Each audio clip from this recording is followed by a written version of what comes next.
Filsafat kurikulum disusun oleh Syaniatus Syakdiah, Nuranisa, Iqbal, dosen pengampu, Ria Maharani S.Pd, M.Pd. Pengertian filsafat kurikulum. Asal-usul istilah filsafat berasal dari kata-kata Yunani yang berarti cinta kebijaksanaan atau cinta hikmah. Istilah filosofia dalam bahasa Yunani dapat diartikan sebagai cinta kepada kebijaksanaan.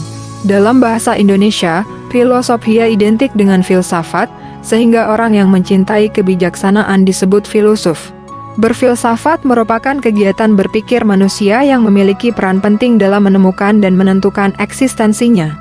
Berfilsafat melibatkan berpikir radikal, sistematis, dan universal, bukan sekadar berpikir untuk memenuhi keperluan atau mengatasi masalah yang sementara.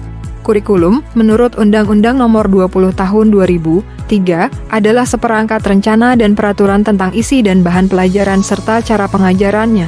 Secara etimologis, kurikulum berasal dari bahasa Yunani yang mengacu pada sebuah perlombaan yang memiliki rute yang harus diikuti oleh para peserta.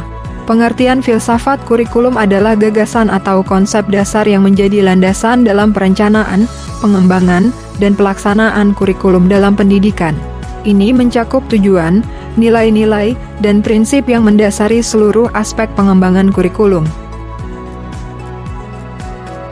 Hilda Taba mengartikan kurikulum sebagai a plan for learning. Therefore, what is known about the learning process and development of the individual has bearing on the shaping of curriculum. Orlowski and Smith mengartikan kurikulum sebagai the substance of the school program. It is the content pupils are expected to learn. Caswell and Campbell mendefinisikan kurikulum sebagai all of the experiences children have under the guidance of teachers. Sementara itu, menurut PP 19 tahun 2005, kurikulum merupakan seperangkat rencana dan pengaturan mengenai tujuan, isi, dan bahan pelajaran serta cara yang digunakan sebagai pedoman penyelenggaraan kegiatan pembelajaran untuk mencapai tujuan pendidikan tertentu. Landasan filsafat kurikulum. Pengembangan kurikulum bertujuan untuk merencanakan peluang belajar yang dapat membawa siswa menuju perubahan yang diinginkan serta menilai pencapaian tersebut pada diri siswa. Fungsi dasar pengembangan kurikulum mirip dengan fondasi bangunan, mengacu pada landasan filosofis, psikologis, sosiologis, dan iptek. 1. Landasan filosofi merupakan aspek penting dalam pengembangan kurikulum karena mengarahkan nilai-nilai, tujuan, dan visi pendidikan. Filsafat pendidikan mencerminkan sistem nilai dan filsafat yang dianut suatu bangsa atau kelompok masyarakat, memengaruhi tujuan pendidikan yang diformulasikan.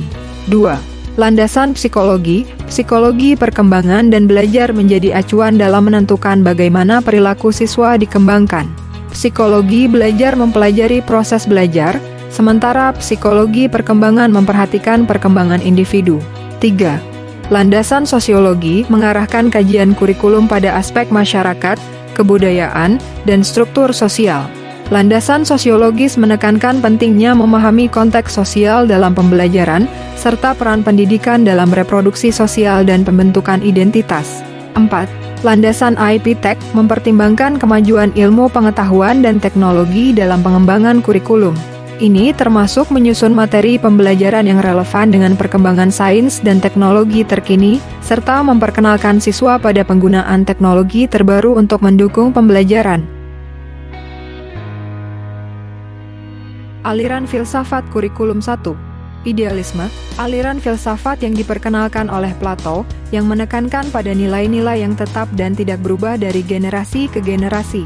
Tujuan pendidikan dalam idealisme adalah mengutamakan kehidupan spiritual atau menjadi abdi Tuhan. Ciri khasnya adalah pengamalan nilai-nilai keagamaan dalam kurikulum, dengan penekanan pada pelajaran agama, membaca kitab suci, dan pelajaran matematika. Kurikulum yang berpusat pada pengetahuan atau model akademik dipengaruhi oleh idealisme. 2. Perennialisme merupakan reaksi terhadap pendidikan progresif yang menekankan pada kepastian tujuan pendidikan dan kestabilan dalam perilaku pendidik. Perennialisme menekankan pada pengembalian kebudayaan ideal yang telah teruji. Pendidikan dalam perennialisme diarahkan pada kebudayaan ideal yang tangguh dan teruji. 3.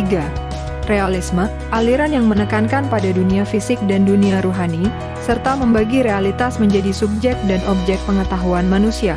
Kurikulum realisme fokus pada ilmu-ilmu alam seperti fisika, kimia, dan biologi, dengan kurangnya penekanan pada pendidikan afektif seperti nilai, moral, dan ilmu sosial. 4. Pragmatisme, aliran yang tidak menyukai dogma-dogma dan mengikuti pemikiran Heraklitus bahwa segala sesuatu berubah. Filsafat ini menekankan pada peningkatan kesejahteraan masyarakat melalui pembelajaran berpusat pada siswa, penelitian ilmiah, dan pembelajaran berbasis masalah. Kurikulum pragmatisme cenderung berubah-ubah dan menekankan pada hasil pembelajaran yang berorientasi pada pembaharu masyarakat. 5. Eksistensialisme merupakan aliran yang menekankan pada kebebasan individu dalam menentukan pilihannya sendiri. Kurikulum eksistensialisme memberi kebebasan kepada siswa untuk memilih pelajaran sesuai dengan minat dan keinginan mereka sendiri. Penekanannya pada kesadaran kebebasan individu dalam menentukan pilihan yang bermakna. Sekian materi dari kelompok kami, kurang dan lebihnya kami ucapkan terima kasih.